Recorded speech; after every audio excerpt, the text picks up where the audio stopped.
afternoon, welcome to today's video. So today we're going to be taking another look at the RiscPC600 because I've got some treats for it which, funny enough, I actually found in my shed. They were going to be part of an upgrade that I was going to do to my original RiscPC, but they just went into storage for a number of years, and I've recently unearthed them in a box, funny enough, in the shed. So what do we have? Well, first off, we have a Podule, and said Podule is, I believe, for a standard Cat5 network card. So I think this one is going to be a 10 base T affair, so it's not going to be the fastest, but I don't need it to be the fastest. Manufactured by, I think, the same people that manufactured the internal one for the A7000 and RiscPC series, iCubed Limited. So it'd be interesting to see if it actually works. Hopefully we'll be able to find some drivers for it online.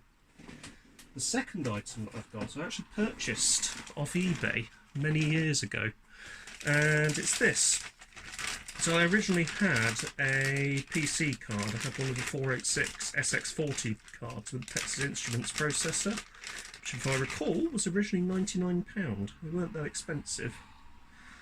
Now I have this, which is, can't actually balance it there, but it's a much faster CPU. It's a Cyrix branded CX486 DX280. Cyrix, you remember them? They were quite a big thing back in the late 90s, early noughties with value for money processors. There are various videos around on the internet suggesting that they were killed off by games such as Quake and other games of that era. Anyway, this is quite a step up from the 486 that I did have originally. Now, what I need to do as well is, this machine doesn't currently have a backplane. I do have a backplane, but the backplane is a 4-slice backplane. I don't actually have a 2-slice backplane.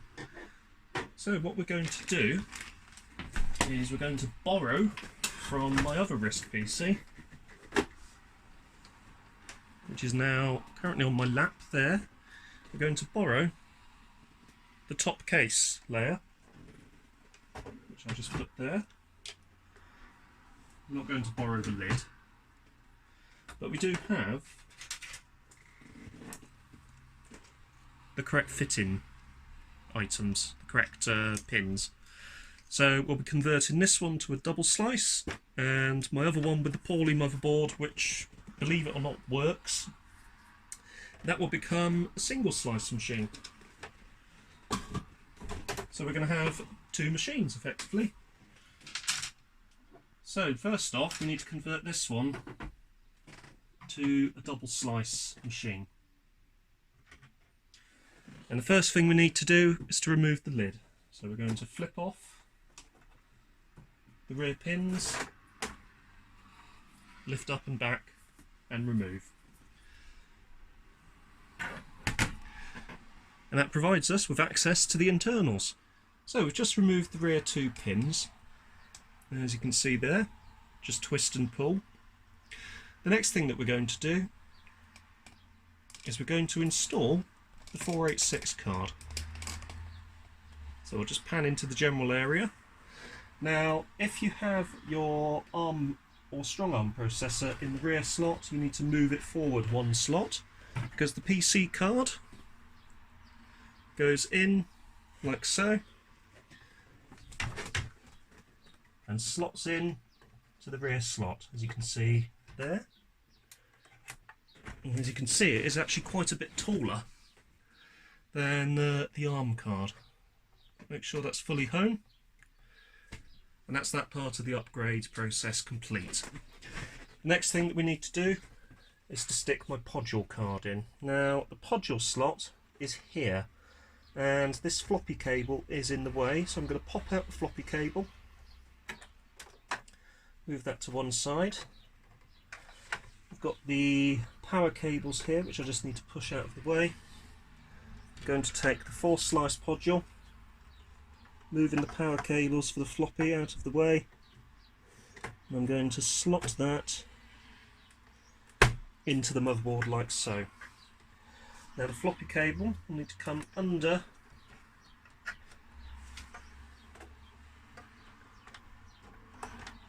like so. So it will go under the CD-ROM drive and come up out the back. To get to it, probably a little bit easier if I take the card out and gently raise the case up a little bit. So I need to remove those rear pins to do so. So gently raise the case up a touch, like so. And then we can get that floppy cable underneath the CD-ROM drive, on top of the hard disk, and out like so. So that's now back and ready to plug into the floppy drive. So we can now carefully lower the case layer back down.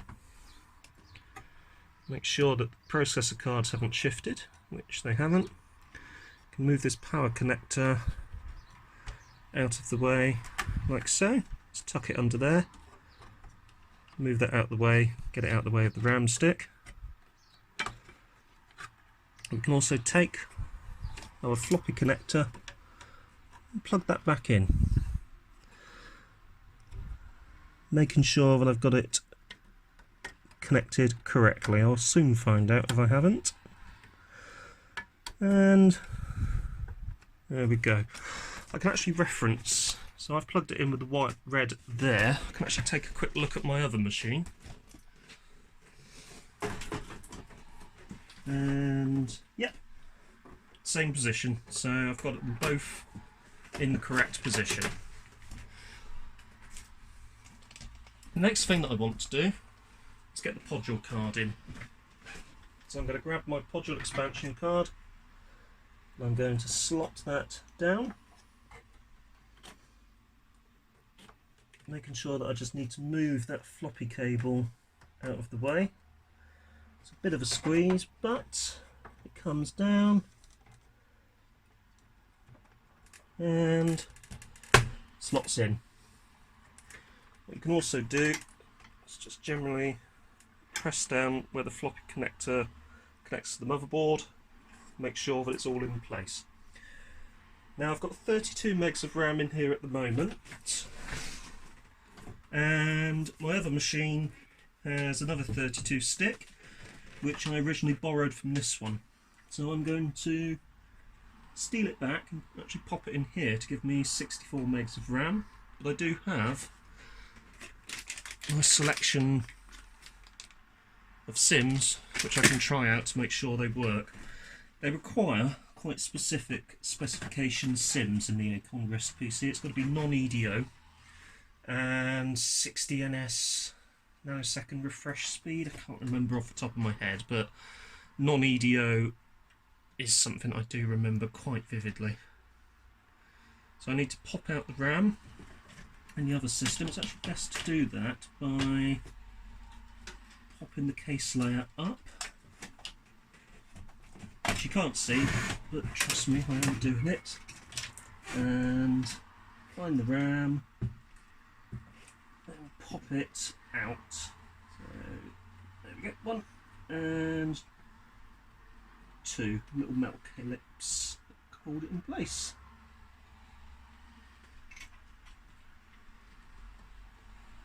And where is it? Where are you? There we go, and the RAM is out. So I can just pop that back together and pop some RAM back into this when I come around to do something with this particular system. There we go. So RAM goes in, and this notch here is to this side of the machine. There's actually a compass on the machine, north, south, east, west. It isn't a literal compass, it's just on the motherboard. So north is to the back of the machine, so that's north. South is to the front of the machine, east is to this side, so my right, west, my left. Looks like something they've been doing since the BBC era machines, which is quite nice. It's actually a useful way of describing where something is in the machine. You would say, well, the ARM processor is south of the open bus PC card. So that's the other RAM stick in place. Now we take our next case layer and slot that into place, and we can put our pins in now. So we'll just pan up. There we go. And we can take our 2 rear pins, put those down and lock, and down and lock. So I need to do something with the spring on that as well. Also need to pop in the Podule. So for the Podule, we're going to rotate the machine for approximately 45 degrees. And we need, for Podules,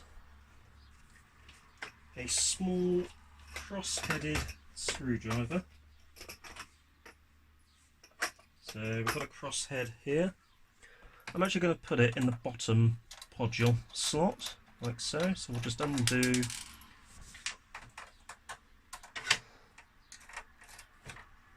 if we just move over a touch, we can actually see what I'm doing. There you go. So we'll undo that, prise out the anti-static shield, and we can take our Podule. We can slide that into the machine, then push that into the Podule backplane itself, and that's now in place. And we use our original screws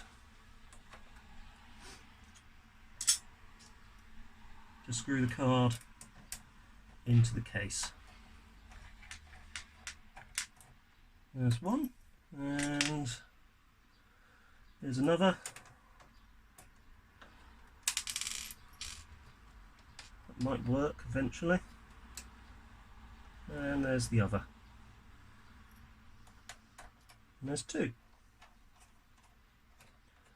And there we go. That's now in place. So we can now take our lid, pop it back on, like so. Make sure it's on, and take our new rear pins, lock that in place, and lock this one.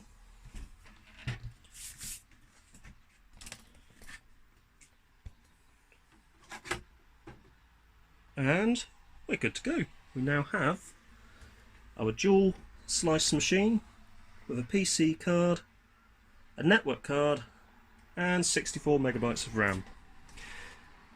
In the next video, we're going to actually start looking at getting the software onto this to actually make it work with the PC card, but also make it work with the network card as well. Something else I'll probably do at some point also is give this a bit of a clean, as it is a bit grubby, bless it. If you found this video useful, don't forget to hit the like button, don't forget to subscribe, and I will see you next time. Thank you very much for watching.